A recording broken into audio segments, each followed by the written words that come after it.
Good morning, this is Pauline. And I'm Howard. And we start with the Society News for Friday, 20th of April 2018.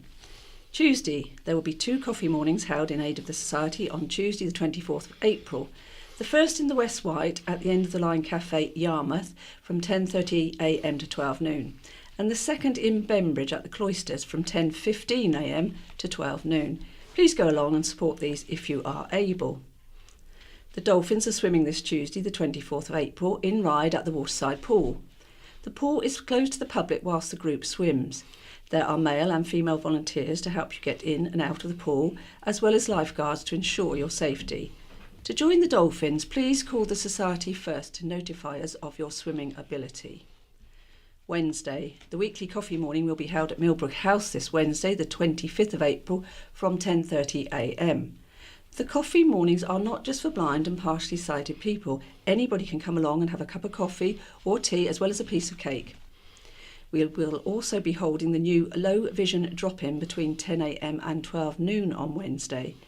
This will be a weekly event to allow you to view and try the low vision equipment we have at the Society without the need for an appointment. The Wednesday social group will be meeting Wednesday, 25th of April at 2pm in Millbrook House.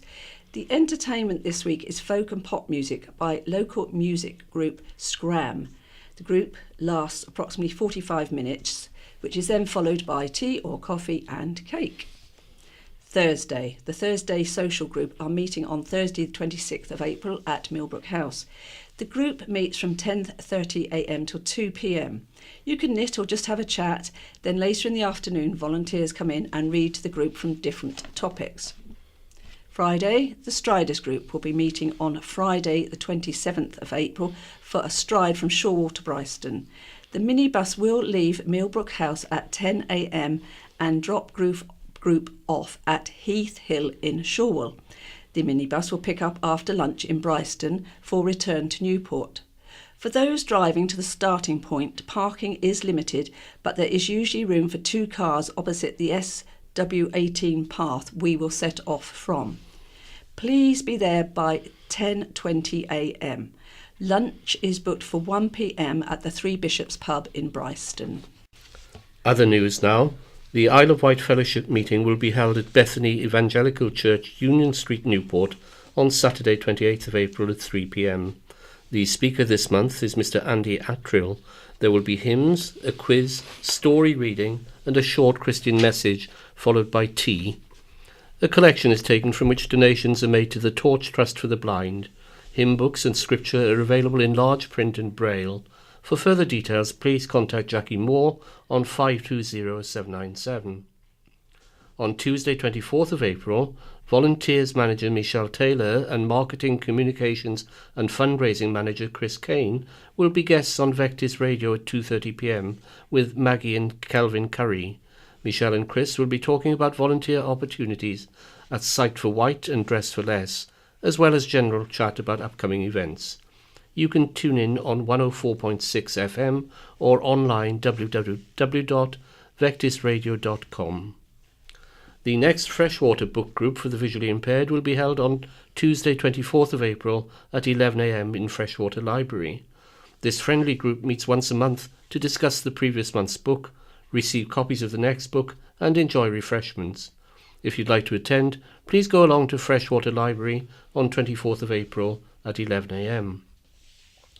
Local volunteers from the Guide Dogs charity will be visiting a number of venues over the next few months, talking about the work of the charity and how you can be involved. They'll be at Cowes Library on 21st of April, Sundown Library on 23rd of June, Ryde Library on 21st of July, and Ventnor Library on 18th of August. All the library venue times will be 10:30am till 2:30pm. You can also find them at Riverfest on Newport Quay on 19th of May, 11am till 3pm, and the Isle of Wight Community Club Open Day at Park Road in Cowes on August 27th from 12 noon onwards. You're invited to join us for a quiz night on Friday 4th of May at New Close Cricket Ground, Blackwater Road, Newport, in aid of Sight for Wight. The doors open at 7pm with a quiz starting at 7:30pm. There'll be prizes for the winning team, a raffle and a lucky dip. The bar will be open for refreshments. The price is £2 per person in teams of 4. Registration is required in advance by calling 527 957, leave a message if there's no answer, or email tracy71pete57@hotmail.co.uk. Please could we ask that all members check whether they have any extra Talking News wallets at home that have not been returned. There are 2 wallets in the system for each member to ensure a continuous supply each week, not interrupted by postal delays. However, some members are using the same wallet each time, which can cause missed weeks if the post is delayed. Any extra wallets can be returned to us in the usual way and will ensure an uninterrupted service. Due to staff availability, the monthly Introducing Millbrook House will no longer be running on a Tuesday morning. Instead, we'll be holding a weekly low-vision drop-in between 10 a.m. and 12 noon on Wednesdays. This will coincide with the coffee morning and will allow you to view and try the low-vision equipment we have at the Society without the need for an appointment. If this time isn't suitable for you, then you're welcome to call the Society to make an appointment to view our low-vision equipment. We'll also continue to hold our larger low-vision days. The next will be held on Thursday, 3rd of May, 2:30 p.m. till 6:30 p.m. The closing date for the Taster Pottery session is Friday, 27th of April. The pottery session is being held on Monday, 21st of May, 10:30 a.m. till 12:30 p.m.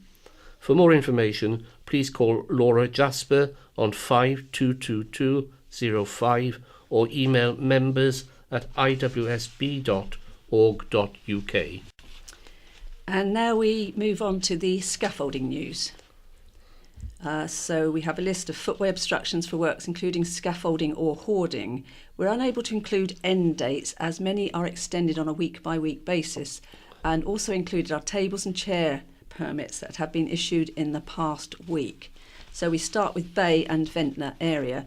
There is currently scaffolding at 13 High Street, Sandown, the Carnival Shop 79 High Street, Sandown, Wight City, Culver Parade, Sandown, Premier Inn, that's 1 to 9 Esplanade, Sandown, 3 Downs View, Sandown, 64 High Street, Shanklin, All Seasons, 6 Regent Street, Shanklin, Shanklin Rock Shop, 91 to 93 High Street, Shanklin, corner of Trinity Road and Madeira Road, Ventnor, 1 Boniface Road and into Trinity Road, Ventnor, 52 High Street, Ventnor, 31 Pier Street, Ventnor, 1 Boniface Road, Ventnor, also in Trinity Road, 8 Victoria Street, Ventnor.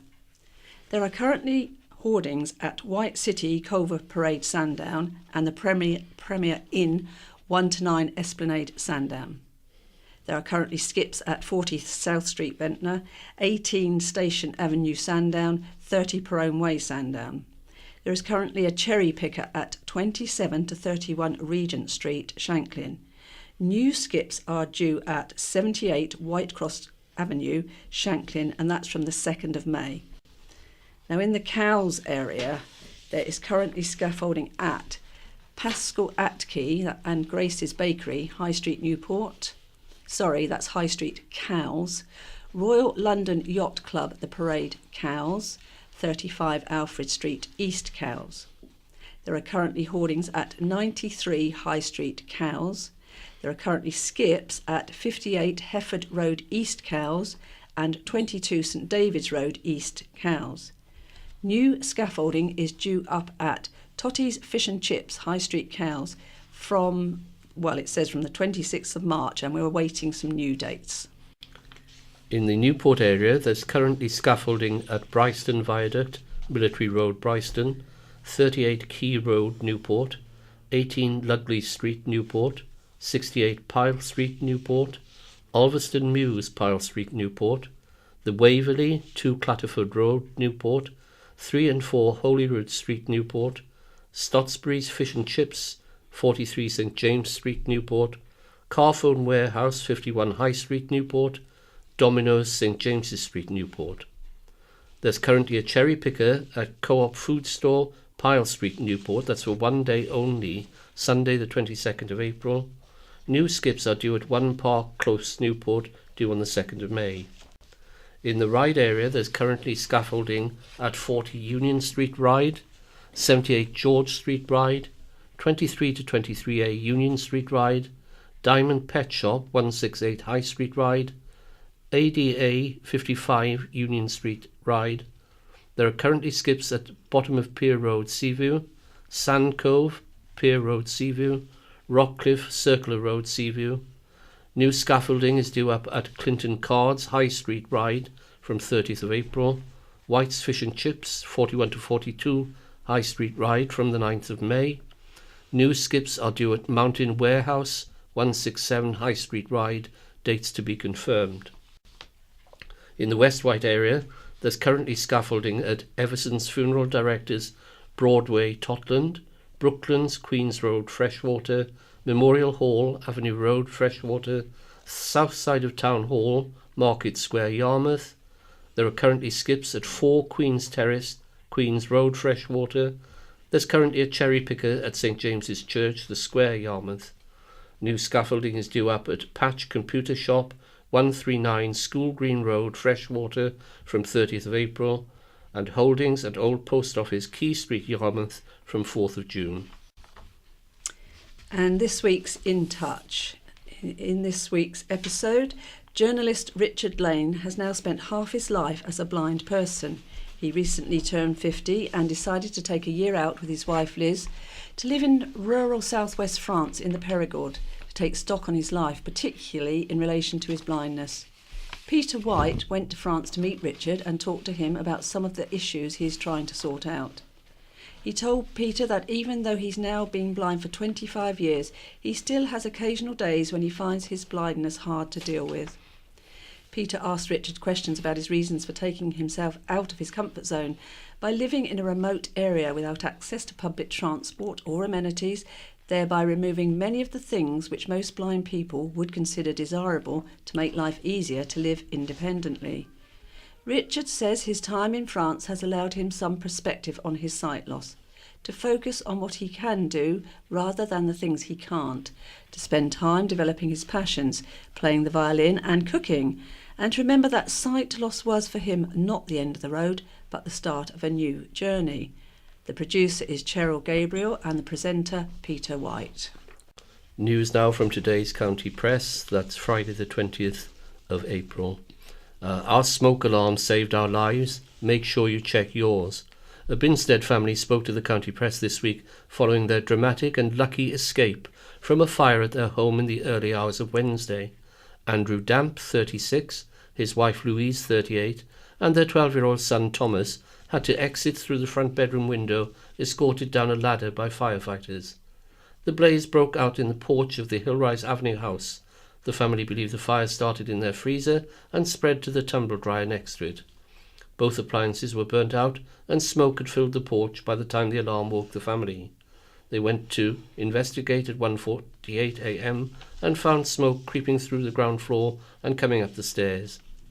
They checked their son, who had sensibly stuffed a blanket along the bottom of his door to stop the smoke coming in, and then phoned 999 while staying together in an upstairs bedroom. Andrew, a storesman and driver at Clarkmas Binstead, admitted it was pretty scary. Louise, who works at Norton Grange, Yarmouth, added it was a mixture of emotions, from concentrating on getting out to not panicking and making sure our son was okay and worrying about our 3 cats. We went out through the front bedroom window, Thomas and myself in our pyjamas and Andrew in just his boxers and a tiny jumper he borrowed from Thomas. The family were checked over at St Mary's Hospital before returning to their home, which is owned by Louise's parents. They're not permitted to clean it or move anything until it has been assessed by the insurers, but the fire service has already been in to install new smoke alarms. Wayne Jones, Community Fire Safety Officer, was on hand to help the family check their welfare and give them advice. He said, "This is a really good fire safety message for everyone, as this family did everything right. They had working smoke alarms which they checked regularly, they had a plan, they kept together and followed instructions. Information they gave to 999 was passed to the fire appliance while it was on its way to the property. This could have been a completely different story, but there is a happy ending on this occasion. 2 of the family's cats got themselves out, and 1 was rescued by the fire officer. Thomas, a Medina College student, went to school later that morning. 3 fire engines from Ryde and 1 from Newport tackled the fire. A glass stag beetle made on the Isle of Wight has been presented to Sir David Attenborough. Paul Critchley of Sculpt Glass at Arreton Barnes created the piece with help from his staff members Perron Phipps and Chris Jones in around an hour. It features a locally sourced oak base. It was commissioned by Mike Fitt of the Royal Parks Guild in honour of Sir David's contribution to wildlife conservation, following his programme about the wildlife of Richmond Park. It was presented to him earlier this month at Hampton Court Palace by Paul Critchley and Trudy Henderson, who jointly run Sculpt Glass. Paul said, "It was an absolute honour to meet Sir David and talk with him too. He said he has stag beetles in his garden. Sir David has been an absolute inspiration to me, as a lot of the animals I make are what I have seen on his programmes, such as Blue Planet." 50 jobs are being created at the new Forest Road waste plant. Waste contractor Amy will hold a recruitment day at New Close Cricket Ground between noon and 6 p.m. on Thursday, May the 3rd. There's no need to book, just turn up with your CV. Full-time positions, including maintenance staff, mechanical technicians, machinery operators, weighbridge operators, static crane drivers and electricians, will be filled over a phased period from the summer. As previously reported, the plant aims to divert 90% of waste away from landfill and recycle 55% of household waste by 2020. Although it will not be fully operational in 2019, full-time staff will be needed as construction enters the final phases. More information can be found at www.amy.co.uk/Isle of Wight. Controversial plans to overhaul the Isle of Wight Fire Service have been rejected by council bosses. Following a review, proposals were drawn up by the Isle of Wight Council to reduce the number of whole-time firefighters crewing an engine from 5 to 4 and cutting 15% of the firefighting workforce. In light of safety concerns raised by the Fire Brigade Union, FBU, which warned the proposals would put lives at risk, they were rejected by the Council Cabinet by 7 votes to 1 with 1 abstention. Only Councillor Gary Peace, the Cabinet member responsible for the fire service, who co-authored the paper, supported the plans. Council leader Councillor Dave Stewart said, "If this Cabinet is to endorse a paper, it must be full, comprehensive and adequate." Councillor Stewart also submitted further recommendations to recruit more retained firefighters, further consult with the FBU and defer job cuts until an impact report is considered, which were approved by 7 votes with 2 abstentions. Chief Fire Officer Neil Odin said he would bring a revised review before the Council in October. Speaking after the meeting, Mr Odin said, "This is part of democracy, making sure that plans are scrutinised. They want to see more detail around the shift arrangements, but we couldn't do that today because we needed a conversation with our people. I'm not disappointed about it because I think it gives us a useful steer, and now we can continue to work on making this fire and rescue service as good as it can possibly be." FBU Chair Pete Morwood said he hoped the union would now be able to work closely with the fire chiefs to develop a better solution ahead of October. The Red Jet terminal in Cowes looks set to start serving alcohol, despite concerns about antisocial behaviour and people falling in the sea. Red Funnel originally applied to the Isle of Wight Council for a licence to serve alcohol until 5 a.m. during the Isle of Wight Festival and Cows Week. However, following consultation with the police, the company has scaled back those hours. It's now asked to serve alcohol between 9 a.m. and 11 p.m. Monday to Saturdays and between 10 a.m. and 11 p.m. on Sundays. Objecting to the application, resident Sue Rogerson said the sale of alcohol inside the small terminal building, coupled with a high footfall of passengers, would create congestion and lead to noise nuisance and antisocial behaviour. She raised concerns about people drinking while waiting to board and, as there were no safety barriers in place along the emergency route, said people could fall in the sea. At festival times there are always problems with drunkenness and violence, and the police are often called to assist. Often it's necessary to escort passengers past any trouble, she said. To allow these already high-spirited people to access more alcohol while waiting for a ferry seems to be just asking for more trouble.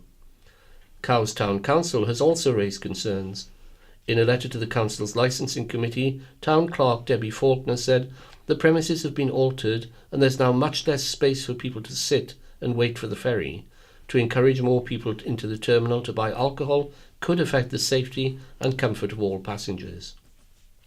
However, Red Funnel said there had only been 2 incidents of drunken behaviour in the last 12 months, neither caused by Red Funnel passengers. Terminal Operations Manager David Warner said Red Funnel has a vested interest to not sell alcohol to persons it believes could pose a threat to its customers, staff and business. The application, which will be considered by the Council's Licensing Committee on Monday, has been recommended for approval. The Mobile Vet has been crowned Best Mobile Vet Practice in the Best UK Vet 2018 Awards after achieving the most top-rated client reviews over the past year. Vet practices across the UK took part, encouraging pet owners to leave reviews online on vethelpdirect.com and anyukvet.co.uk. The practice received more than 100 4- and 5-star reviews. Comments left by clients included, "The Mobile Vet always gives above and beyond expected care. An amazing company with the most caring vets you could wish for, and with no transport ourselves to reach a vet, the Mobile Vet service brings peace of mind." A spokesman said, "Exceptional customer service is our driving force, and recognition highlights the staff's dedication."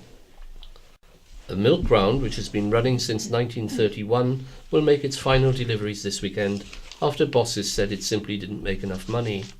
Isle of Wight Cheese Company founder Richard Hodgson, who bought Queen Bower Dairy in November last year, said despite his best intentions, he'd been forced to call time on the milk round. He told the county press, after purchasing the farm from Michael and Jane Reid, it was always the intention to try to make a success of the milk round. Sadly, with ever-increasing costs associated with small-scale dairy farming, we've been left with no choice but to cease the bottling side of the business. The delivery round started in 1931 and serves between 150 and 200 customers in the Adgeston, Shanklin, Winford, Apps, Heath and Sandown areas. Mr. Hodgson said, "We wanted to continue, but unfortunately the numbers just didn't stack up. I've struggled to try to get some way for it to work. It's just one strand of the business we're having to close. There's no other way round it. I'm grateful to the customers and have had lots of lovely comments from them. The final deliveries will be made today, Friday, and tomorrow, Saturday. The company has spoken to Wight Milk, based at Coppet Hall Farm, Haven Street, about the possibility of delivering to Queen Bower customers." Newport Football Club could be playing at its new ground at some point next season. After plans for the new stadium off Fairley Road were approved by planners on Tuesday, the company behind the move said it was hopeful the club would be up and running at its new home during the 2018-19 season. South Coast Leisure, SCL, which owns the club's current home at St George's Park, plans to build a retail development on the old site.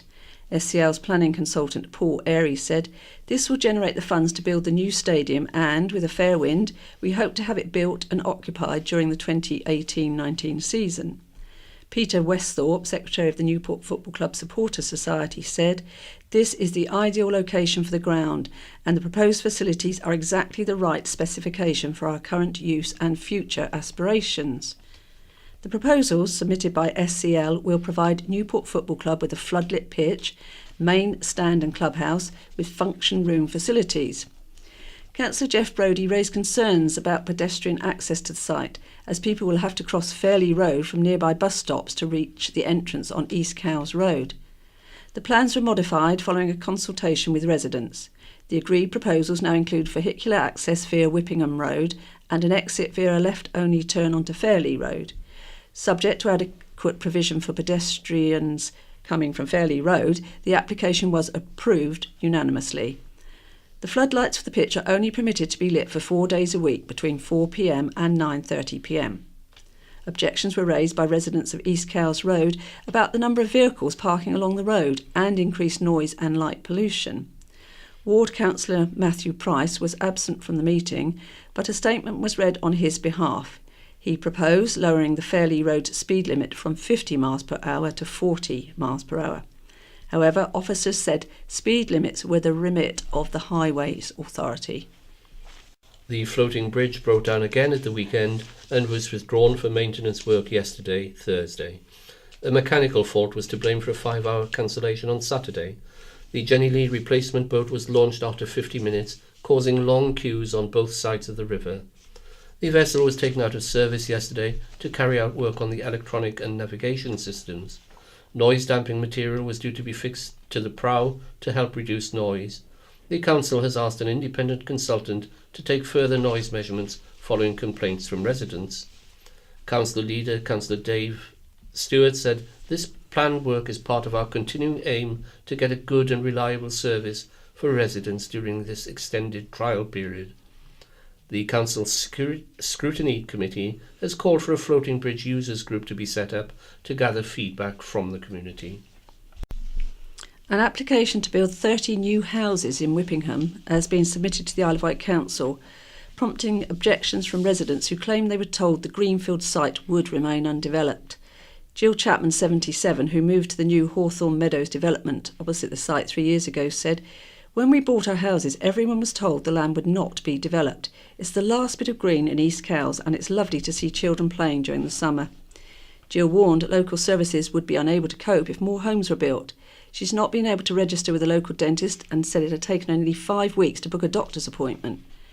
Fellow St Wilfrid Drive resident Adele Collins said, "When I bought the house almost 3 years ago, it was on the premise that I was told by the estate agent, locals and my solicitor that they could not build on the proposed land.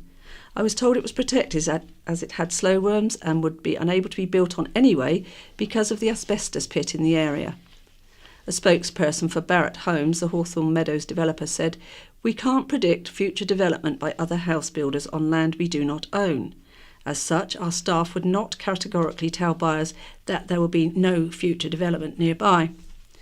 The site is next to Kingston Copse, home to slowworms, dormice, red squirrels and 15 species of bats.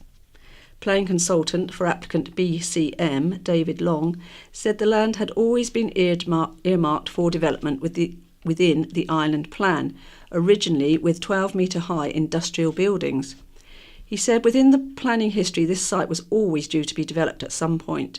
A residential area will be far more sympathetic to the surroundings than 12-metre-high industrial buildings would have been.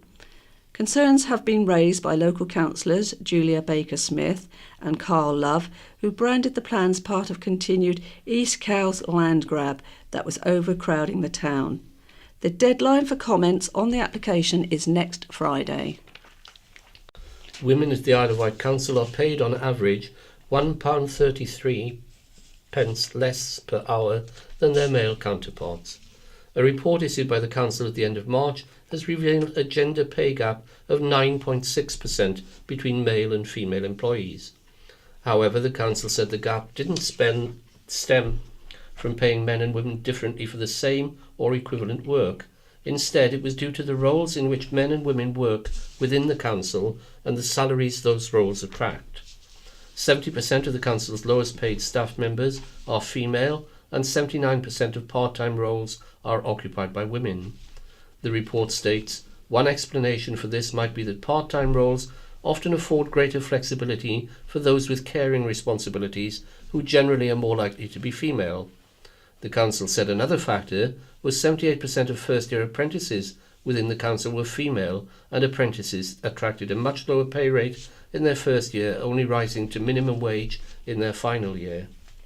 Of the top 5% of earners, 59% are female. The Council said it would draw up an action plan in light of the report.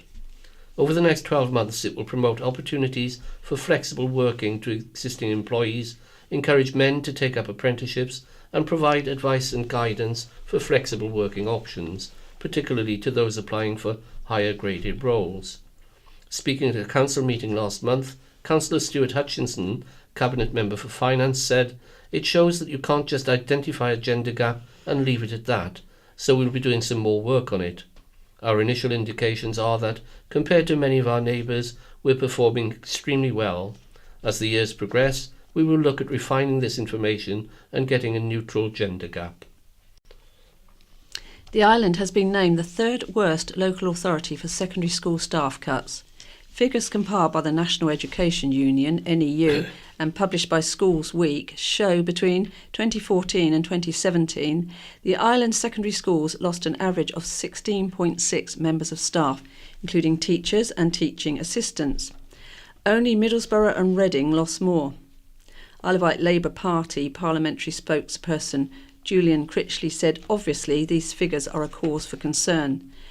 The position is complicated by the fact the government's stealth privatisation of the school system to multi-academy trusts like AET, which runs Sandown Bay and Ryde academies, removes accountability to local communities. These cuts are the result of decisions taken by private companies like AET and executives such as Julian Drinkall, its chief executive, who last month claimed islanders were NIMBYs for protesting at AET's plans to shut Sandown Bay Academy. I support the Isle of Wight Council in its plan to take back control of Sandown Bay and reopen it as a school, as a local authority school. Perhaps in light of these figures, they can work on reclaiming the rest of our schools and guarantee staffing levels will be restored. Nationally, the NEU figures show there were 15,065 fewer secondary school staff in 2017 than in 2014, while pupil numbers have increased by almost 4,500. At primary level, there were 3,975 more teachers, but there were 166,555 more pupils, equating to one new teacher for every 41 new pupils. ATL General Secretary Jeff Barton said class sizes were growing and staff were less able to give children individual support. One of the architects of the Highways PFI project has been paid more than £13,000 in 2 months by the Isle of Wight Council to come back to help resolve contract disputes and find savings. Former PFI project director J. Jayasundara was once one of the council's highest paid officers. He helped draw up the PFI contract, which has since come under fire following ongoing contractual disputes between Island Roads and the council. Mr. Jayasundara was brought back to advise on the project earlier this year and was paid £5,405.72 in January and £7,785.63 in February. The contract with Mr. Jayasundara's firm, Jasmine Consulting, finished at the end of March. When asked why Mr. Jayasundara had been brought back to help resolve problems with the contract he had helped draw up in the first place, a council spokesman said, "Mr. Jayasundara is an expert in this field and has detailed knowledge of this particular contract. Part of his role is to advise the council on a number of issues to be resolved for full savings to be made." The council said it had a savings target to help meet its financial challenges. If you thought it was expensive to park in Newport, think again. There are plenty of options to allow you to shop, whether you need a quick half an hour or a more leisurely visit to the island's capital. Take advantage of the free 30 minutes parking in Upper St James's Street and you'll be able to support plenty of independent businesses close by. Newport is a fascinating town with cafes, grocers, bakers, gift shops, arts and crafts suppliers, hairdressers and beauty salons, and plenty of places to pick up a takeaway, from sandwiches to award-winning fish and chips. As well as Upper St James's Street, there are plenty of independently owned businesses in Newport High Street and the surrounding roads. Want to stay longer than half an hour? It's not difficult to find somewhere to park in Newport, and it needn't be expensive. The Co-op multi-storey car park in Pyle Street offers a free hour when you shop there, or it is just £3 for 3 hours. Other areas are good value too, especially the Little London car park next to Key Arts and the convenient Drill Hall Road parking zone. If you're looking for somewhere handy to park, Google Newport Isle of Wight parking. For a fuss-free shopping experience, forget about finding a parking space altogether and take the bus. A railwayman for the past 4 decades, Kenny Laird has joined the team at the Isle of Wight Steam Railway. Kenny, who's worked on major railway infrastructure projects around the world, has been appointed engineering manager at the Haven Street attraction. In addition to working for Crossrail, Railtrack and Transport for London in the UK, Kenny has worked in the United States and the UAE, where he was involved in a $3 billion project to extend the Dubai Metro. Isle of Wight Steam Railway General Manager Peter Vale said, "We're extremely fortunate to be benefiting from Kenny's many years' experience of working on railways around the world. Although a little smaller than some of his recent projects, we have some pretty tricky engineering challenges of our own, so we're extremely happy to have Kenny joining the team. Kenny said, "I've been living here on the Isle of Wight with my family for the past 15 years, while my work has taken me all over the globe. Working at the steam railway will be a great experience. There's a fantastic team in place at Haven Street, and every railway is different. I'm very much looking forward to rolling up my sleeves and getting involved. I expect to be just as busy, but with a shorter drive home. As a railway man of 40 years, it's very hard not to love being part of a railway organisation. For many years, the steam railway has relied on a dedicated band of volunteers, and today there are more than 500 of them. The number of staff has also increased." Peter said, "When I arrived at the railway in 2005, we had just 10 paid staff. To reflect the growing popularity of our preserved railway, we now employ 35 people who work alongside our army of valued volunteers. At all times, we ensure the volunteers get to do the high-profile public-facing jobs, with the majority of our paid staff managing, supervising and ensuring behind-the-scenes efficiency." More than 200 band members, family and friends celebrated collective and individual achievements at the Medina Marching Band's Awards evening. They celebrated a successful 2017 that saw many mainland engagements and a trip to Belgium. Jan and Derek Cooper, two long-serving members who have decided to retire after 20 years, presented the awards and received a gift for the band to wish them a happy retirement. Band chairman Kev Hayward also received a surprise gift for his 20-year commitment and dedication to the band. Kev has seen the band grow from a few members to more than 70 players and never fails to encourage new recruits, ensuring the band will continue to grow over the next 20 years. The prestigious Eye Care Awards from Care Watch Isle of Wight have been presented to two care workers, Tara Colebrook and Sarah Greenwell. The awards recognise exceptional achievements from across the Care Watch network for those who go to great lengths to help the company deliver extra care. Tara, 33, of East Cowes, who's worked for Care Watch for nearly 10 years, stood apart from the competition by going beyond the call of duty during her care visits with service user Norma. Norma struggles with diabetes, and Tara ensures she has enough sugar-free food, has hung up photographs of Norma with her husband and children, and walked Norma's dog in her spare time when she was hospitalised. Having been nominated by Norma's granddaughter, Tara said, "It was lovely to be recognised for my efforts. When you take on this job, you're taking on the serious responsibility of providing care for people in need." Sarah, 32, of Fishbourne, has been a Care Watch carer for a year and a half and was nominated by a Care Watch quality officer. She gave up 2 weeks of her annual leave to tailor a 24-hour care package to a lady with complex needs, trained her fellow care workers to use the intricate PEG feeding system, and supported them until they became confident to do so on their own. Sarah said, "I'm delighted to win this award and would like to thank my fellow staff members for their support and encouragement. The job is hugely rewarding and sometimes very challenging, so it's great to get this recognition." A Solent tunnel could be worth $1.5 billion a year to the UK economy, according to dramatic claims made by transport professional and island residents. Tim Cooper, in this year's prestigious John Sargent Lecture for the Institution of Civil Engineers, said, and this was held in London last month. Tim, who has lived on the island since childhood, was invited to deliver the John Sargent Lecture by civil engineering giants Royal Haskoning DHV because of his more than 30 years' experience of working on major transport infrastructure projects, including stints as a government advisor and his current roles as director at Able Connections and with Transport and Property Experts CPC. In his hour-long presentation to a packed hall with hundreds more following online, Tim explained his view that a new tunnel connecting the Isle of Wight to the mainland would encourage a huge influx of investment, rebalancing the local economy away from its reliance on tourism and often unsympathetic or even damaging property development. He said the island's strong but endangered legacy in the aerospace and marine industries could be given a life-saving boost with better connectivity to the mainland and sister companies in Hampshire and beyond. Challenges to Tim from the audience of experts included questions about the effect of a tunnel scheme on local congestion and housing. Tim responded by demonstrating how the Able Connections proposal proposal is designed to ease congestion, not only on the island but across the Gosport Peninsula, by rationalising traffic flow and incorporating a detailed public transport plan.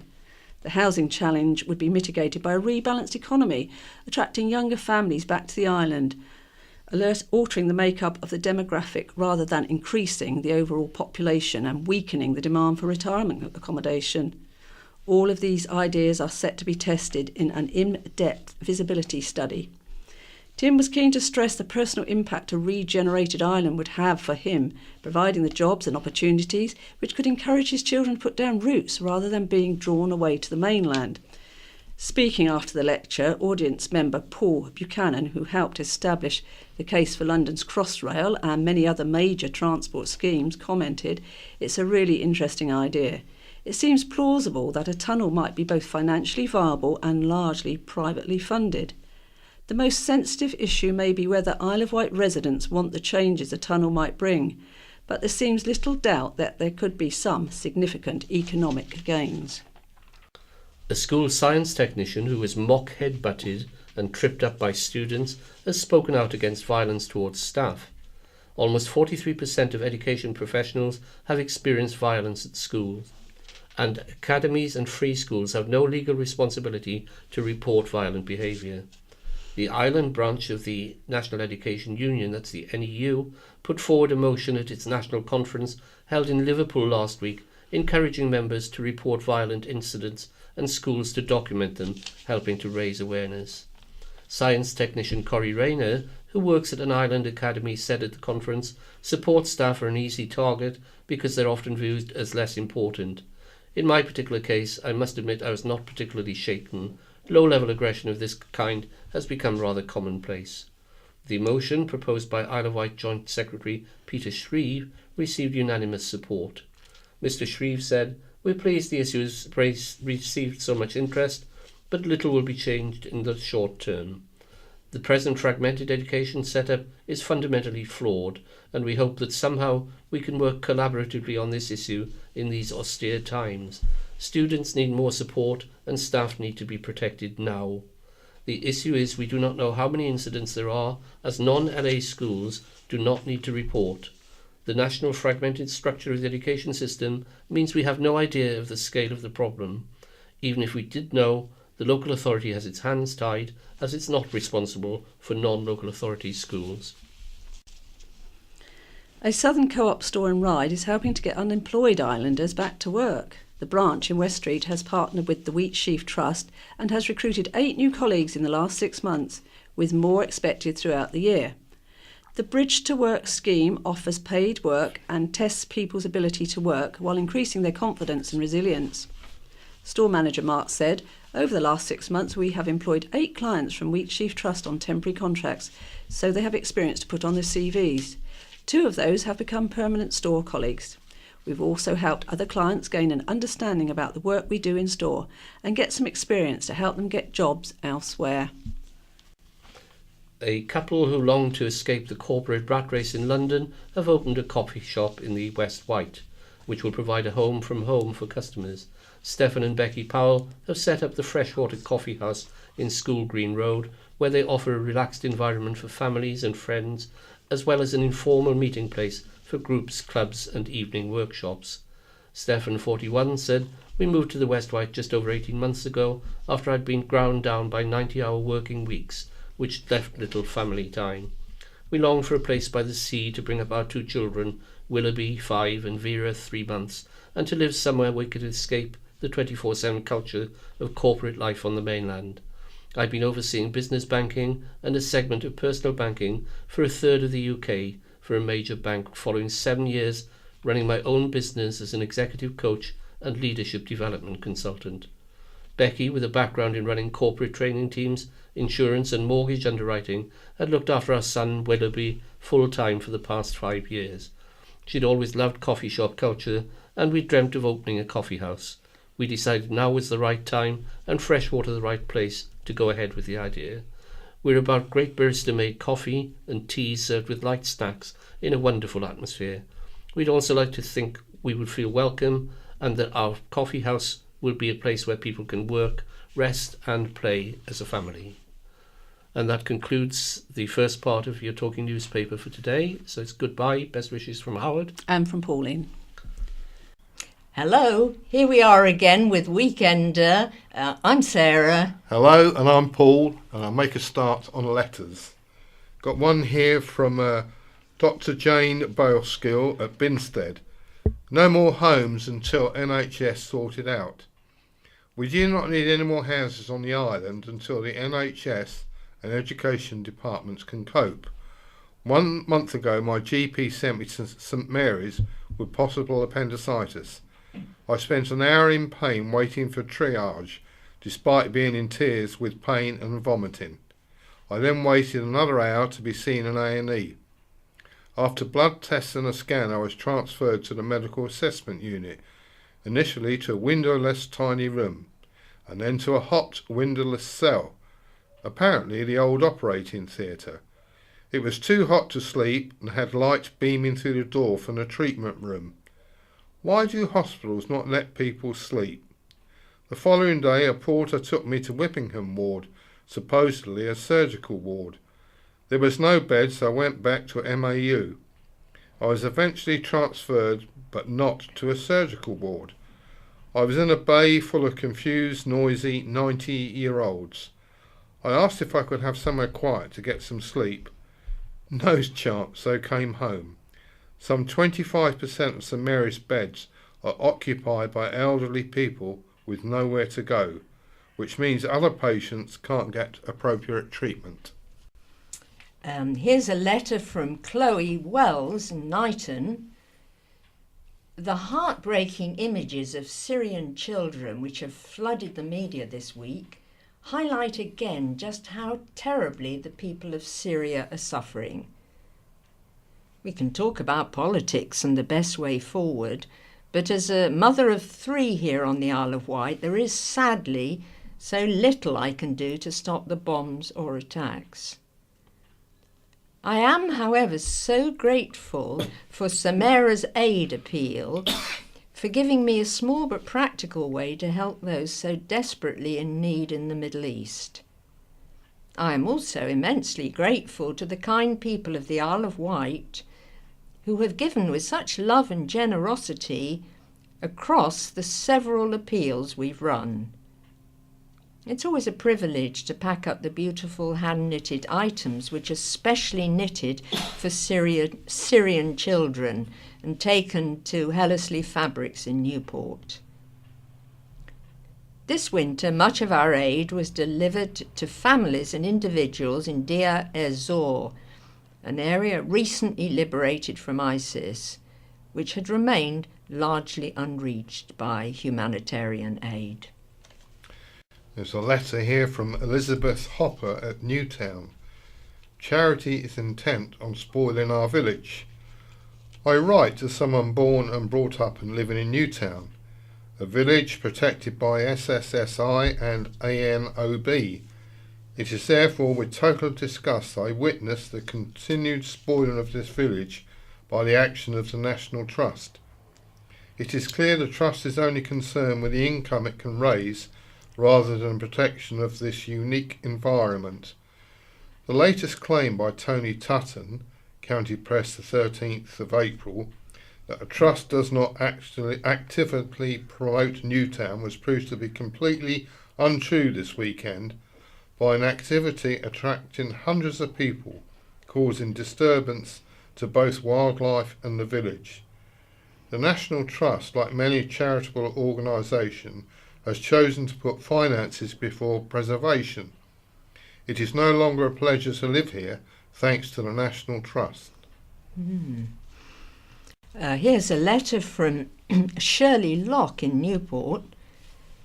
With the beast from the east a distant memory for some, it's left its mark on my son Mark, who managed to fall within feet of his work at Office Outlet on Friday, March the 2nd. Having carefully walked all the way from Carisbrooke, he fell and broke the neck of his femur just by the cinema. I would like to say a huge thank you to everyone who came to his aid.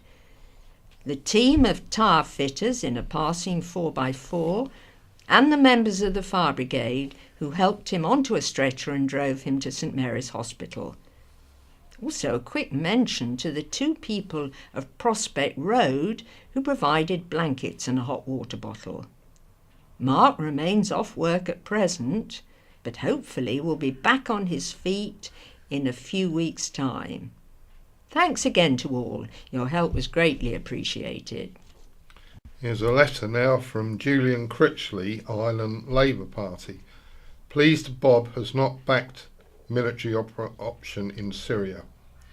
I note your article, County Press Online, in which Bob Seeley, MP, spoke out against British action in Syria. Bob is absolutely correct to do so and should be congratulated for his willingness to defy his government's line on this. It is often the case one can find people, particularly but not exclusively, on the left of politics who argue all conflicts elsewhere are somehow the fault of the West, especially the UK and USA. It is equally the case one can find people, particularly but not exclusively on the right, who argue the same countries somehow have a responsibility to intervene militarily in conflicts elsewhere. Both these positions seem to stem from a rather blinkered Anglocentrism which denies agency and responsibility to other countries and assumes a pseudo-imperial role in a post-imperial world. Syria is a ferociously complex situation. A proxy war between Saudi Arabia and Iran lies at its heart. There are other agendas being pursued by religious powers, including Turkey, Israel, and of course both the USA and Russia. The Iranians support the Assad regime, while the Saudis funded and armed Assad's opponents, including terrorist extremist groups such as ISIS. The main American client group in the area, the Kurds, fought ISIS, yet those same Kurdish forces are themselves being attacked by the USA and British ally Turkey. The Iraqi government has also provided support to Assad, despite it being propped up largely by the USA, who oppose Assad. It was only a short time ago that Iraq, Kurdish and US troops successfully campaigned against ISIS, which was simultaneously fighting Assad while supported by Saudi Arabia, the USA's key ally in the region. This is not, despite much Gingiostic national media coverage, a simplistic situation in which there is an obvious solution. The suffering of the Syrian people is appalling to witness. We would be inhumane if we did not feel the desire to assist in any way we can. However, we should all beware politicians and barroom generals who reach too quickly or glibly for guns and bombs. I am glad Bob is not one of those politicians. And here's a letter from James Alloway of Newport. It's wholly disingenuous for the National Trust Tony Tutton to claim he's not actively promoting Newtown. On the contrary, he seems to be using our only national nature reserve to spearhead his current tourist drive. And while the Isle of Wight depends on tourism, too many tourists will spell the end of Newtown. Explore with the National Trust with a photo of the troubled wildlife sanctuary occupying all the backdrop. Once on board, they can pick up the latest issue of Wight Link's Wight Life magazine to find another full-page picture of Newtown with the caption that reads, I'm not making this up, "When you visit our places, you're helping to protect beautiful natural landscapes across the island." John Wilmot, one of our most respected bird watchers, who has been monitoring this site since the early 1950s, told Tony 6 months ago growing numbers of visitors would mean Newtown would cease to exist as a nature reserve within 10 years. When is he going to start listening? Well, over to looking back 100 years ago, April the 20th. 1918. The Isle of Wight Women's War Agricultural Council stated, "Never had women been so necessary in these days. She'd proved her value on the land, and the old prejudice have passed into oblivion." 16 women were working the farms on the island. 11 island girls and 5 imported, and 14 island girls were working on farms elsewhere.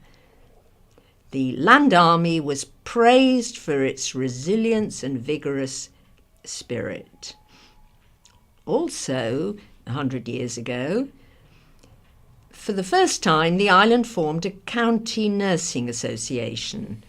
The aim was to ensure the towns and villages on the island worked in cooperation to ensure the health of future generations. Princess Beatrice consented to become president of the association. We moved to 75 years ago, April the 17th, 1943. A serious fire occurred at Kite Hill, Wootton, at the former property of the Mayor of Newport. The thatched house of the property was well ablaze, and the property was severely damaged. Also, the same year, an island veteran, William Henry Jeffrey, was awarded the Meritorious Service Medal after waiting 57 years. He was recommended for the award in 1888, and the long wait was due to the fact only a limited number of soldiers can hold the award at the same time. Mr. Jeffrey served in Egyptian campaigns and was with Lord Kitchener in the Sudan. 50 years ago, the world's first hovercraft, designed and built by Saunders Roe at Cowes, was accepted by Lord Montague of Beaulieu. Lord Montague said it was with great pleasure he accepted the hovercraft for permanent exhibition. It was appropriate that the hovercraft should rest there as it was tested in the Beaulieu River. Also 50 years ago, Fairlie resident Peter Cheek achieved the almost impossible and restored a derelict 43-foot, 8-ton pleasure boat. Both he and his partner, Eris Hillier, had no boat building experience, but applied their ingenuity to what appeared a hopelessly ambitious hobby.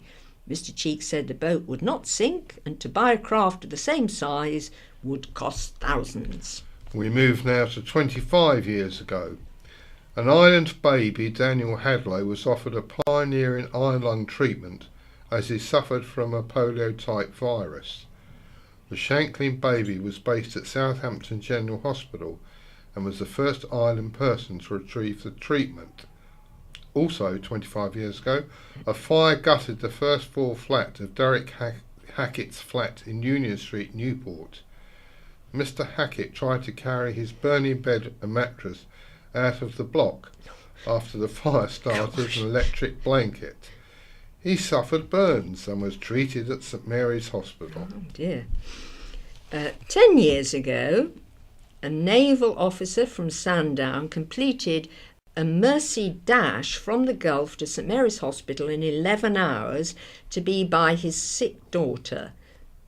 The Royal Navy pulled out all the stops to get Chief Petty Officer Matthew Askey to St Mary's Hospital, travelling by helicopter to a US Navy ship and then to Bahrain Airport, where he caught a flight to Heathrow, bypassed customs and was given direct escort to Royal VIP RAF helicopter, which flew him straight to Bembridge Airport.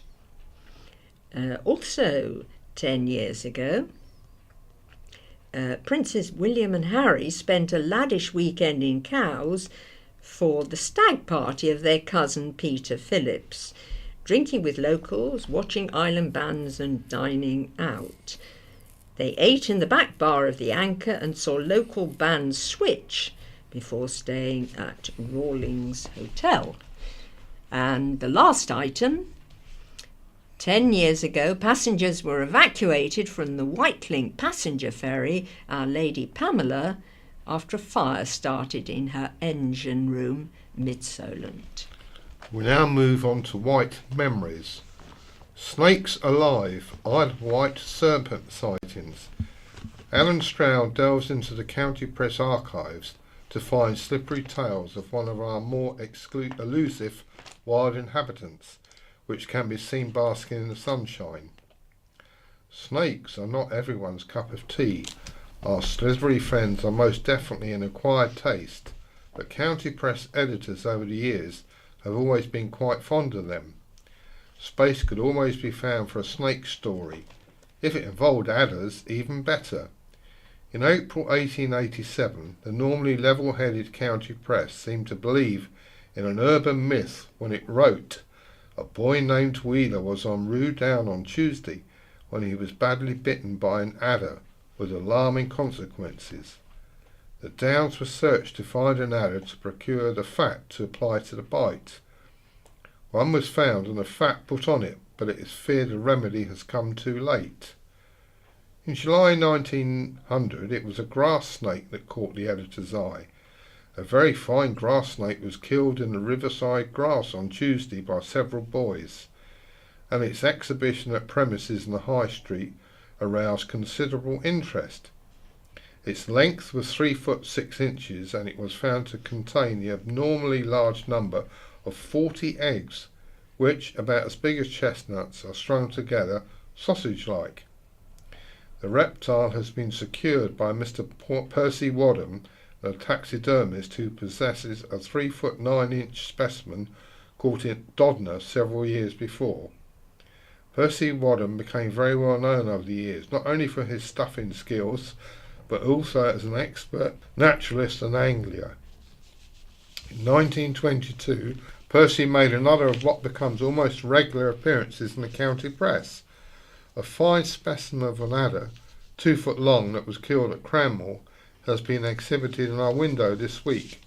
Mr. Riddett, who caught it, said, "It is often said they never exceed 11 foot 9 inches in length, but Mr. Percy Wadham of Newport said the average length of Isle of Wight vipers is about 1 foot 9 inches, but I have seen specimens over 2 foot 3 inches. In March 1935, 5-year-old Raymond Ryle of Motterstone Farm Cottages was bitten by an adder of unknown length. The County Press reported the boy apparently trod on the adder, which bit him in the left leg, and the poison so seriously affected him he was taken to hospital critically ill. Neighbour Mr. Jackman kept watch at the spot where the boy was bitten, and on Monday shot a pair of fully grown adders. Raymond is now recovering in hospital. It wasn't a good time for grass snakes either. In July 1949, the County Press reported Mr. Fred Short of Oldbury Road, Newport, killed a 4 foot long grass snake in his garden on Sunday. It was not recognised as a harmless snake, and because there were children nearby, it was killed with a blow from a spade. The next adder to go was killed by a blow from a shoe in summer 1950. Mrs. E. Dark was bitten by an adder on Tuesday. With her friend, she went for a walk across Heaton Warren, where they sat down for a rest. The adder, about a foot in length, bit Mrs. Dark in the left forearm. Showing commendable presence of mind, she crushed the reptile to death with her shoe, applied a tourniquet above the wound, and walked to Totland in search of a doctor who treated her with anti-viper serum. When a tourniquet was removed, Mrs. Dark suffered rather badly and became delirious. On Wednesday morning, however, she was making a good recovery, although still in great pain. In the summer of 1953, an adder was run over by a motorist on the Bleakdown Road. According to him, it was 3 foot long. The County Press was sceptical. Mr. Fred Cold of Blackgang, who's caught over 200 adders and in pre-war days sent them alive to Germany, where their venom was extracted for medicinal purposes, informs us he's never caught one larger than 29 inches. The motorist was stung and insisted to the County Press the adder was indeed 3 foot long. He'd taken a photograph and would send a copy as proof. The photograph never arrived, but a letter from Mr. Ralph of Cowes did. Sir, my opinion is that there are some reptiles of abnormal size here.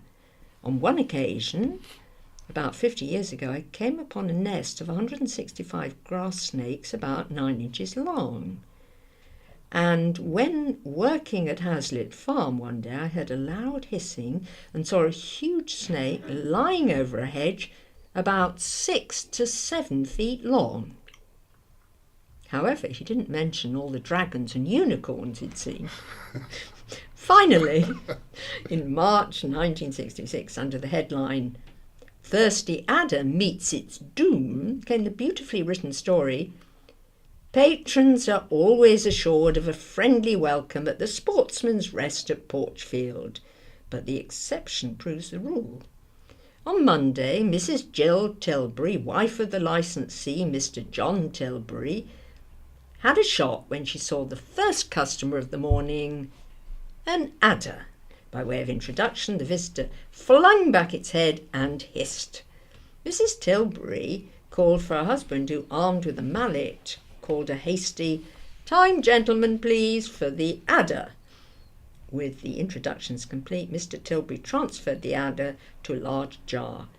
Tangible evidence for any friends who might otherwise have doubted the story. It's worth remembering that since 1950 only one person has died from an adder bite in the UK. In the same period, 61 people have died from bee stings. And we now move to My View, and this is an article by Matthew Chatfield. Greening of the countryside has started. Yes, it has rained a lot, hasn't it? Our conversations with casual acquaintances this year reinforce the British archetype, but we tut as we shake our umbrellas. But there is an air of hope in the warming breeze. Sunny days are starting to outnumber the rainy ones. Walking past the trimmed hedges this week, I saw the green buds of the hawthorn starting to burst. The little round knobs of intense green had the name of bread and cheese when I was young. We picked the unfurling buds and youngest leaves to nibble them. Do they taste like bread and cheese? Not in the slightest. But I still break one or two off and chew on them for the nostalgic, if not the culinary experience. Oak trees will be next, they always are. Have you ever noticed that oak trees are not green? No, really, they're not. At least not to begin with. The first flush of leaves on the oaks are the colour of gingerbread for a few days, before swiftly turning a bright green, mellow into a much darker green later in the year. There's a reason for this. Oak leaves are tasty meals for a lot of insects, and when the tender leaves emerge, they are vulnerable to being nibbled at by just about everything. The trees need to protect themselves, so they make chemicals called tannins that keep caterpillars at bay. As the leaves build up more chemical armour, the colours change. When the oak buds open, I look out for that gingery haze around the twigs and see it change to more familiar green almost before my eyes. The trees are the most obvious, but now's the week of the year when everything is on the cusp of coming back to life. A few days of warmth and those brown drab fields and hedgerows we've been gazing at all winter start to stir. Already the early risers have awoken, with drifts of primroses still making a show, even as the daffodils fade. Crocuses and snowdrops have come and gone. The hazel catkins are fading, but the wild garlic is still massing its heady ranks, waiting for the time later in the spring when carpets of vivid green leaves break out with sparky white flowers, and that overwhelming garlic scent fills the air. At first delightful, then strikingly powerful, until it's almost unbearable. You can make like a trendy foraging chef and gather leaves to cook. But when the garlic is at its peak, in some woody valleys you may as well eat the very air, so intoxicating is the smell. Now, through my window in the mornings, the delightful cacophony of the dawn chorus amazes me with its strength. as it does every year. The birds, those indefatigable little creatures, descendants of the dinosaurs, seize the chance to fill those early hours with their song battles before the daily grind of human noise starts up. They know spring is here, and so do we. Right. An article from Jake Harrison. The headline is "Wake Up and Smell the Coffee."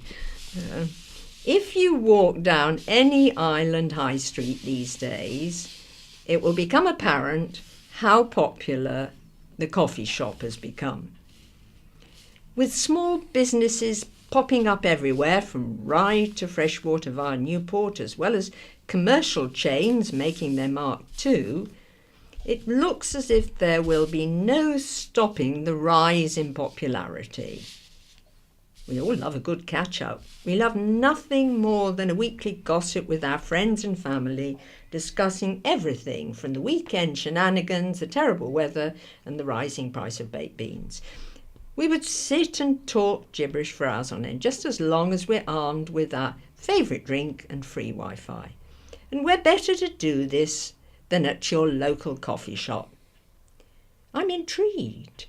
What is it about the coffee shop that has become so popular and part of our weekly routine?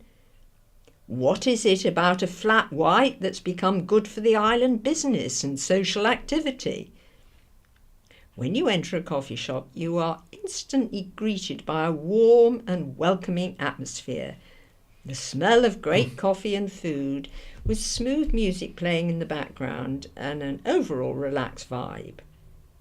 You'll come across a variety of people all sitting at their tables with their laptops, smartphones, books, or screaming babies. Finally, family and friends regularly use coffee shops for social gathering. It's ideal for students catching up on coursework, and even perfect for dating with its romantic artisan feel. But wait a second. Aren't we supposed to be world leaders in professional tea drinking? Well, not anymore. You see, these days, the classic PG Tips has some healthy competition from its Italian, Colombian and American cousins. There is a range of brilliantly and complicatedly named drinks such as cafe macchiato, americano, frappuccino. Don't worry, I really don't know what they are and how to pronounce them either, which fill the menus and which not only make you appear sophisticated, but will also keep you buzzing all day long. Coffee shops are booming and become so dominant on island high streets, you could say they've replaced the pub as the island's favourite get-together destination. And it isn't just the pub they're taking on, because now more cafes offer food. They're even starting to compete with restaurants. I believe this is great for the island economy. From smaller run businesses such as Newport's very own Cafe Isola, run by the island's king of coffee, Mr. Dan Burgess, who also owns the Isle of Wight Espresso Company, which supplies coffee machines and also produces island roasted coffee, to the caffeine colossus, which is Costa. The growth in the market certainly isn't slowing down.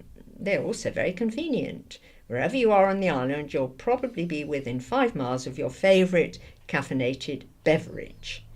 Oh, and because none of us can go anywhere these days without checking our phones, most coffee shops have free Wi-Fi, so if you have to, you can do a bit of online shopping or Facebook stalking while you wait for your latte.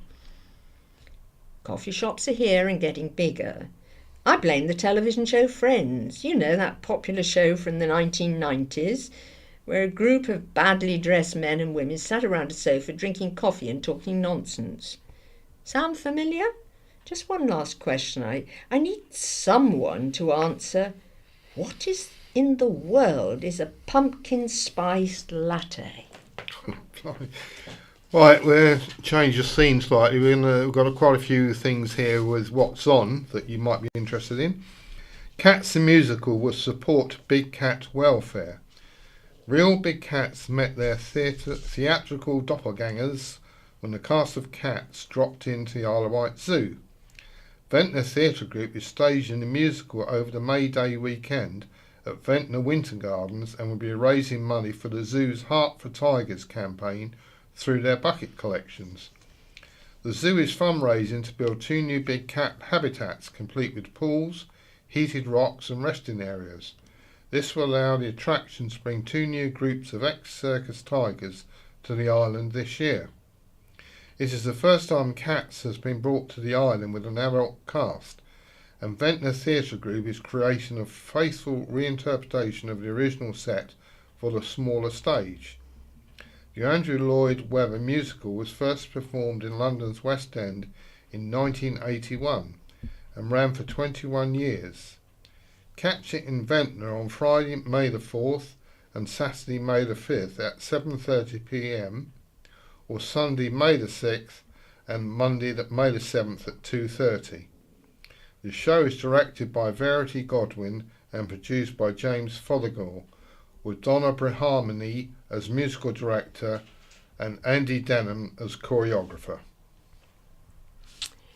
And news of Action on Hearing Loss, which will be at Godshill Methodist Church, High Street, Godshill, between 10 a.m. and 11 a.m. next Thursday for its monthly drop-in. Come along for advice, batteries, cleaning and retubing of NHS hearing aids. No appointment necessary. For more information, call 529 533. Also, Action on Hearing Loss will be at Home White House, Crocker Street, Newport, between 10 a.m. and 11:30 a.m. on Wednesday for its monthly drop-in. Come along for advice, batteries, cleaning and retubing of NHS hearing aids.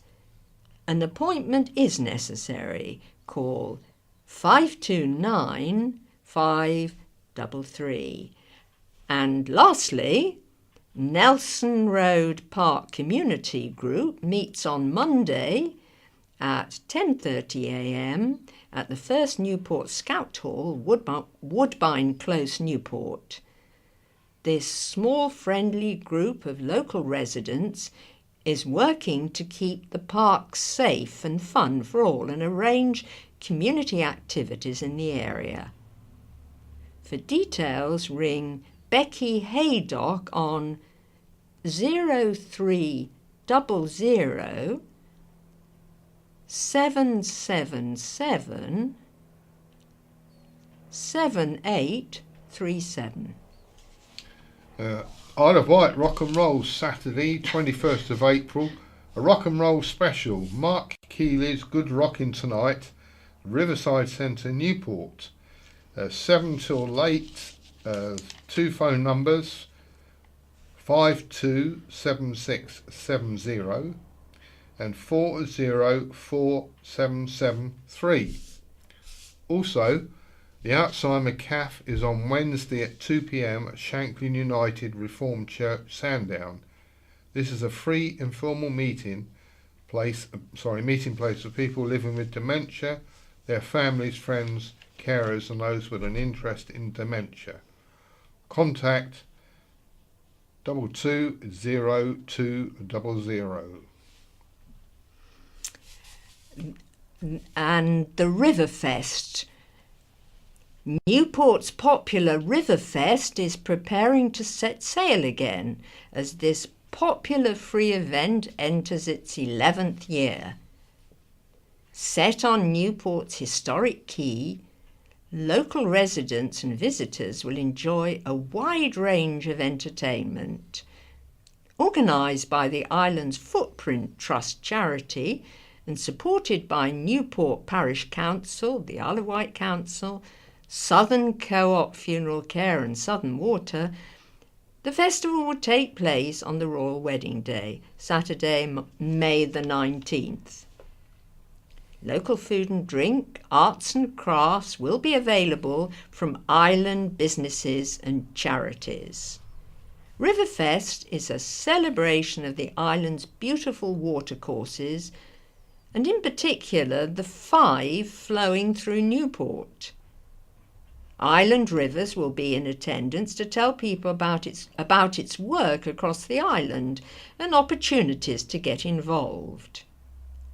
This year, the main activity along the Medina has been the restoration of the cement kilns at Doddenor, and Gift to Nature will be displaying historic photos. They're keen to meet people whose relatives worked at the site. Dance groups will be delighting the crowds with their performances. Mayer's Gypsy Swing. Legendary Dutch gypsy swing guitar master, composer, band leader and arranger Lolo Mela is coming to Key Arts with his sought-after quartet this coming Thursday. Coming from an elite family of gypsy players, his goal is to carry on the music of Gino Reinhard in a style which is traditional and joyful. He joins guitarist Filippo Dall'Asta, violinist Rez Moraskin and double bassist Johnny Gee for an evening of unique and melodious Django flavour. Tickets are $12.50 and an evening menu is available at the Key Arts from 5:30 with music at 7:30. Booking is recommended 822490. Here's a show remembering Cilla Black. Cilla and the Shades of the 1960s comes to Medina Theatre next week. The colourful show was to have taken place on March the 2nd, but was cancelled due to the snow. Victoria Jones stars as Cilla, and Leanne Kite, Rebecca Lauren and Jasmine Patty Ford perform as the Shades. Cilla and the Shades take the audience on a pop-tastic musical journey, starting with the discovery of the teenage singer Cilla Black at Liverpool's Cavern Club. They will present many of the biggest hits by artists who changed the world of popular entertainment in the 1960s, including Cilla, Dusty, Lulu, Tina Turner, the Beatles and more. Victoria said, "I'm really looking forward to performing in Newport at last." The show takes place at Medina Theatre next Sunday, April the 29th. To book, call the box office on 823-884. Butterfly Ball set for May. An outdoor music event will be held at Golden Hill Country Park, Freshwater. The Butterfly Ball on Saturday, May the 26th from 3 p.m. to 10 p.m. will see headliner Ten Sheds and supporting artists take to stage in the countryside setting. The ball is a fundraiser for conservation charity Gift to Nature, which looks after the island's public open spaces and nature reserves. Ten Sheds is a classically trained rock pianist and Ventnor Fringe favourite. Support comes from the Moonshiners, The Herd, Company B, Second Time Around and Between the Boots and Me. A bar and hot food will be available and accompanied children are welcome. Tickets are £10 to £12 from the Gift to Nature shop, Holyrood Street, Newport. Islanders can become common people. A special offer has been announced for Isle of Wight residents heading to the Common People Festival in Southampton in May. Organisers have teamed up with Red Funnel to offer a day ticket to the festival plus return ferry travel for £39 for adults and £19.99 for children. The lineup features Lily Allen, James Sparks and All Saints on Saturday, May the 26th, and the Jacksons, New Power, Generations, Boney M and Snappy on Sunday the 27th. I'm going to go to sort of any extra news now you might be interested in. Muddy footpath upgrade. A muddy footpath serving schools in Newport is to be upgraded. Isle of Wight councillors Chris Whitehouse, Julia Jones-Evans and John Hobart have secured a commitment from the Isle of Wight Council for the work to be carried out this summer. The path which links St Thomas's of Canterbury Primary School, Carisbrooke Primary School, Christ the King College and Carisbrooke Pond has, say the council, has been in a dreadful state for several years. They said it's been a nightmare for local school children and dog walkers for years. The path is so muddy it's little more than a swamp. We're delighted we persuaded the Isle of Wight Council to get quotes for upgrading this important route, and the work should be undertaken this summer. The improvement work will be in part be funded by a contribution from the developer of houses on the former Derry Crest site, a short distance away. Now, here's an article about Sir Ben Ainslie. Olympic sailor Sir Ben Ainslie visited Sandown to meet with island children at the Wave Project. Sir Ben, who stopped by to find out more about the charity and its work, was also happy to grab a surfboard and lend a hand on the water. The Bar America's Cup captain lives in Seaview. The Wave Project helps socially isolated young people to improve their emotional health and resilience through a programme of surfing and mentoring. Chief Executive of the charity, Joe Taylor, said, "It's wonderful to see Sir Ben taking the time to engage with young people we work with. At the Wave Project, we wholeheartedly believe in the healing powers of the ocean." Project coordinator Abby James said, "The young people we work with come to the Wave Project with a diverse range of physical and emotional needs. Run mainly by volunteers, the award-winning project is now delivered in 11 locations around the UK, and the Isle of Wight branch has helped more than 250 children since 2014. Professionals seeking to refer young people should visit Wave Project on the internet."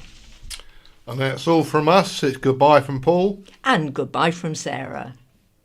This is the BBC. This is In Touch, the magazine programme for people like me who are blind or partially sighted. I'm Peter Wight. Thanks for downloading this week's edition.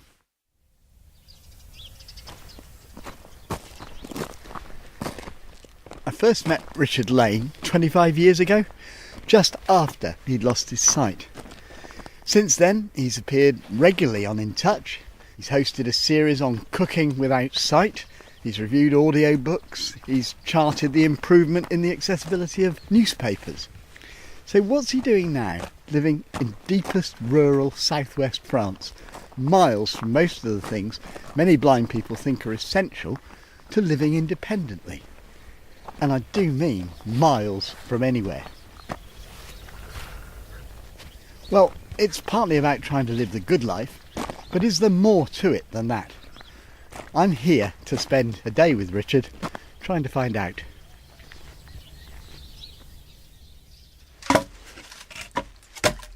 Just gathering the wood now, but I'll light the fire later. Well, once I've done this, we'll just go and get started with a coffee.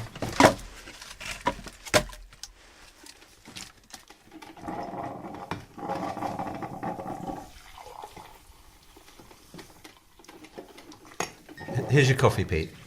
Thanks, Richard. That's lovely. Simple question to start with, I think. Why are you here? That's a reasonable question to ask. Here in what they call La France Profonde. Yes, but what are you doing here in this very quiet place? What made you come? Well, just the opportunity for Liz, my wife, Topper and myself to have a year out. But really, the motivation from a personal point of view for me was a bit of a symmetry thing going on with numbers. Just past 50 years of age, it's a quarter of a century, perhaps a touch more, since I lost my sight. And to have time out of Farnham and out of London where I work, to come to something completely different. And you cannot get more different than rural France, where it is so quiet and so different. To kind of reassess, recalibrate, maybe re-energize a bit possibly. And particularly as now my blind life is becoming the larger part of my existence. I've now been blind longer just than I have been sighted. Haven't come here to France really just to reflect on that, but it's something that one can reflect on. But also to get closer to nature, which is why we're in rural France. To have time to practice my violin and commit pieces to memory, because as you get older, as we all know, it gets harder to memorize things, and I have to learn my violin pieces by heart from memory. So I've got time to do that.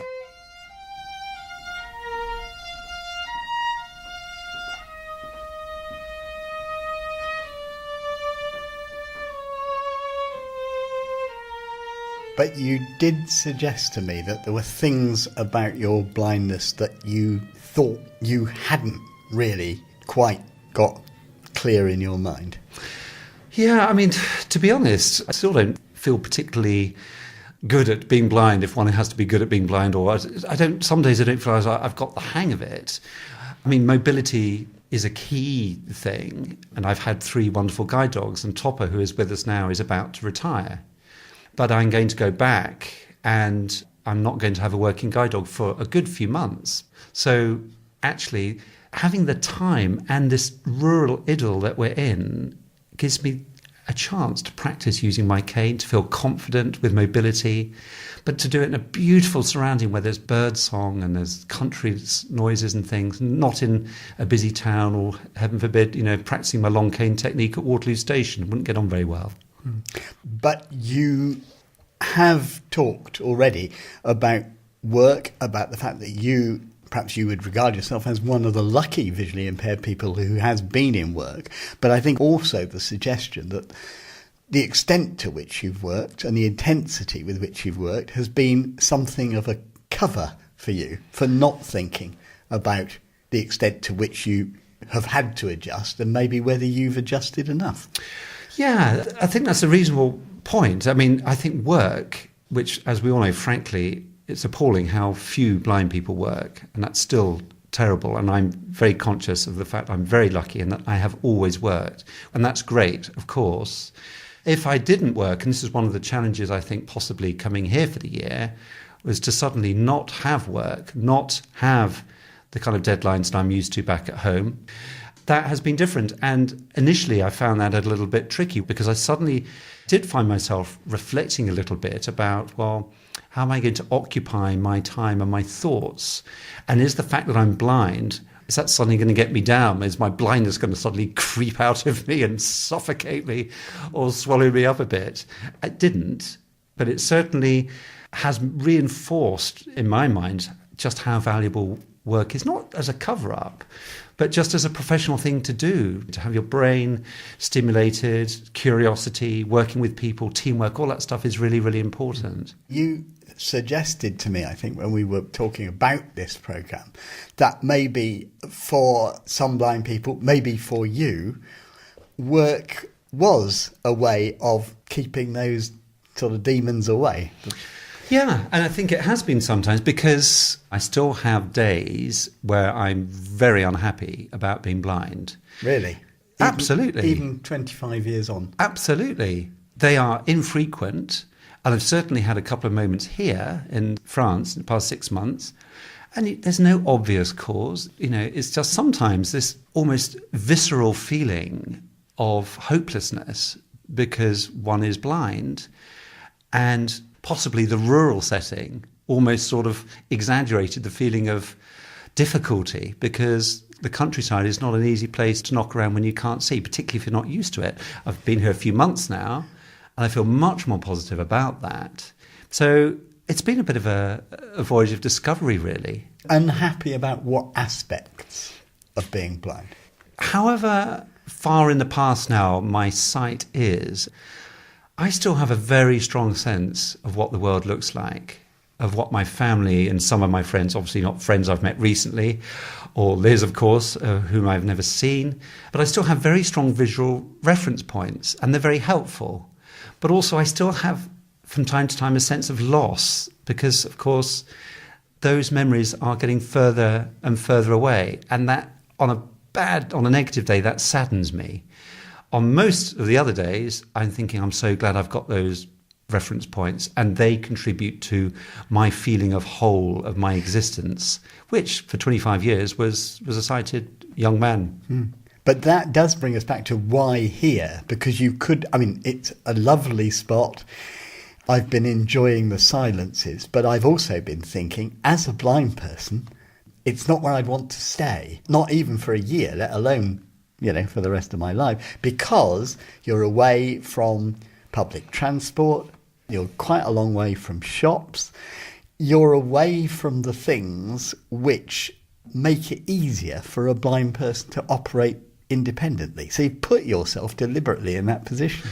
Absolutely right. And when Liz and I were deciding where we were going to be in France, we did not want to replicate Farnham or London in France. Absolutely not. We wanted to get out of our comfort zones.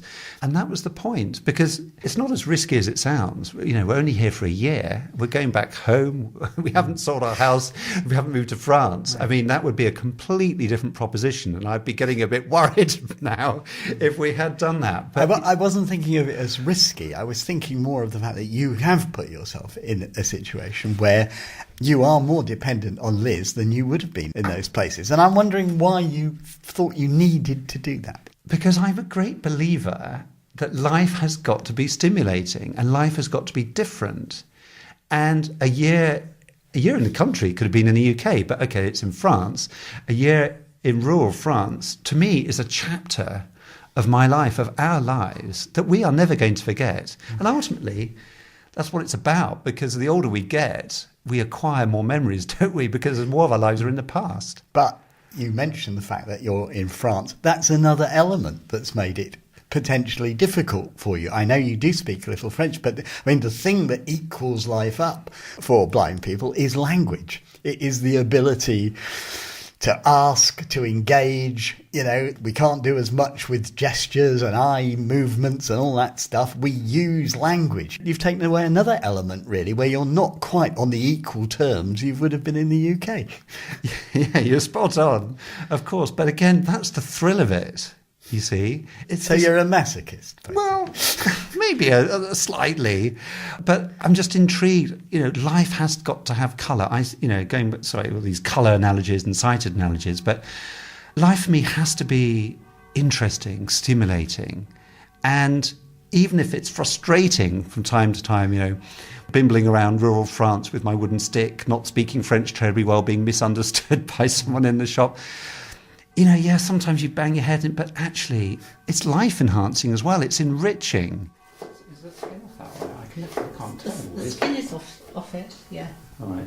Yeah. Shall I give it a bit It's a very large red onion. Do you want it chopped in tiny pieces or sliced once? So just once down like that. Of course, there was a period, wasn't there, when Liz wasn't here because she went off to New Zealand. So you then did have to cope in this environment that you've explained why you chose it, but that would have opened up to you what life would be like, for example, if you lived here on your own. That's right, and I was very lucky. I did have a couple of friends at different times who came out to stay and to help me, but I also had a few days by myself, though we have terrific neighbours very close by, so if I ever get stuck, Joan and Sam are at hand. But actually, I loved it too. And again, I was beginning to discover parts of myself that I didn't really know existed, because I'm a sociable creature and I love having my friends to stay. But actually to have downtime where I was on my own in the house with Topper for 3 days, it's like, wow, right, I'm going to go and light the stove now by myself and do some cooking and do my reading and play my violin. And, for a few days, that was just terrific. Mm. But I bet when Liz is here, if you want to do something, you just do it. And I'm sure that, you jump in the car and off you go. What about when that thought came upon you and there wasn't a car and a Liz? It's a great question. And I remember chatting to my two very close blind friends, and they were semi-appalled that I was going to live in the country where I couldn't, with Topper or even with a cane, tap my way down to, a pavement to a cafe or a village or do something independently. And the thought of giving up independence like that, both when Liz is here, because you have to have a car where we are, and when Liz isn't here, it was a worry. And that was a massive adjustment to make. Weren't your blind friends right? How do you make an adjustment to not being able to go where you want to go when you want to go there?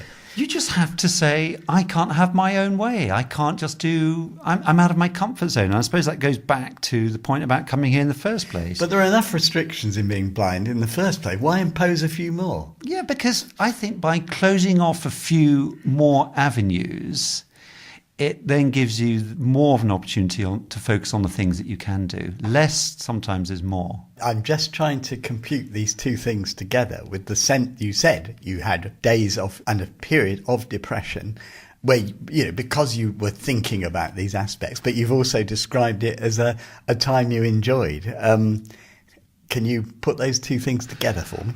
Yeah, because the moments of...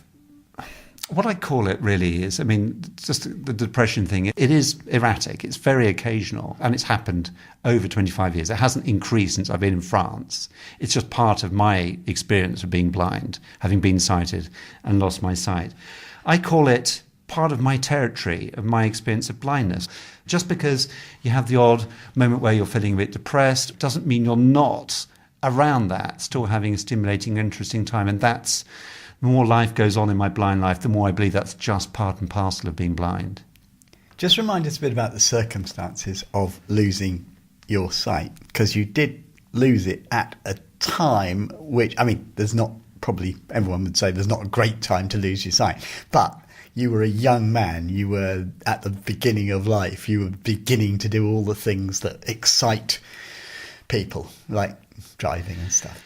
Yeah, and I just moved to London. I just started my career. I was living with my mates in a flat in South London. The world was my oyster, except I became blind. And when I think back on it now, I always struggle to believe that it was me experiencing that. I feel as though I'm describing someone else who went through that.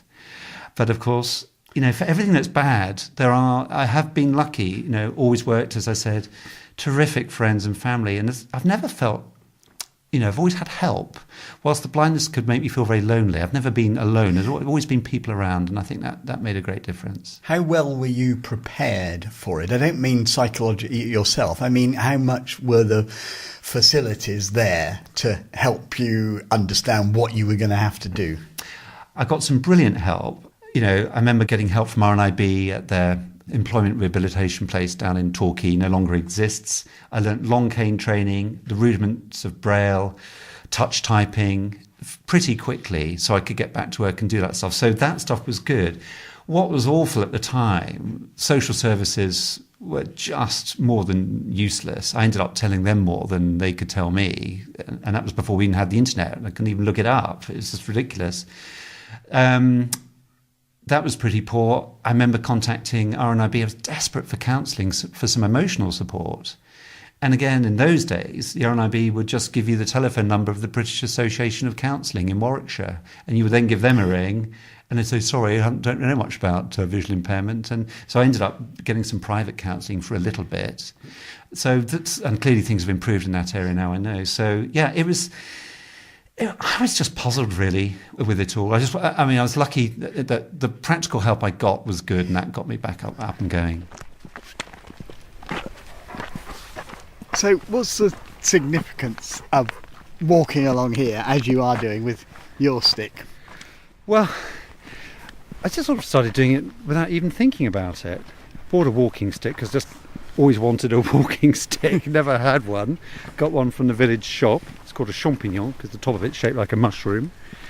And gradually, as we walk out onto this very quiet road that leads to our local village called Santa V, you hardly see a car. You might get a tractor, you might get one car in 20 minutes or something. It suddenly dawned on me, and actually I'm using my stick, I'm not holding on to Liz's arm. Then it dawned on me, that's actually quite useful, because when I get back home in September, Topper will be fully retired, and I then go on the waiting list for a new guide dog, which could take 6 to 12 months. Richard, I can imagine some people saying, having heard all the things that you've been saying and your story, well, that's all very well. I'm living in a council flat. They're arguing about whether I'm going to get personal independence payments or not.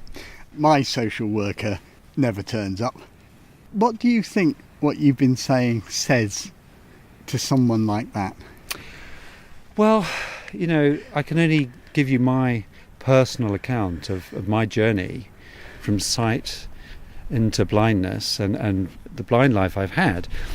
And I realise everyone's different, and not everyone can just come and swan off to the Perigord for a year and all the rest of it. But I think any blind person who's getting frustrated or thinking of ways to approach their life with blindness, whatever their situation, wherever they're living, surely we can generalise a little bit from some of the stuff we've been talking about, which is about focusing on what you can do. Don't spend all your time being miserable about the things you cannot do. Develop some interests, passions. There's so much out there, and it's so much easier to access stuff now than it was 25 years ago. Look at books and stuff we can put on smartphones and the way we read and access information and stuff. It's just unbelievable. So in my quarter century of blindness, I would say life has got easier in many, many ways. I just think we've got to try and focus on the positives. You can still have a very enriching, stimulating life without sight. It's not the end of the road.